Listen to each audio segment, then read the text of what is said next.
মনকে খুশি রাখার চেষ্টা করছো, খুশি রাখতে পারছো না। কি করে মনকে খুশি রাখবে? দ্য ফুল। নিজেকে খুশি রাখতে হলে তোমাকে বাইরে যেতে হবে, ঘুরতে যেতে হবে। বিদেশ ঘোরো, পাহাড়ে ঘোরো, বাট সব সময় এই চিন্তা করো আমি সব থেকে ভালো আছি, আমি সব থেকে খুশিতে আছি। এই কথাটা তোমাকে বলতে হবে। আর প্রকৃতির সঙ্গে তোমাকে মিলে থাকতে হবে।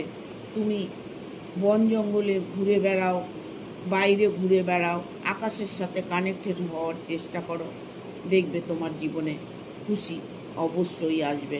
The full moon. দুঃখ কষ্ট তুমি নিজের জন্য যন্ত্রণা পাচ্ছ, তার থেকে তুমি বেরিয়ে আসো।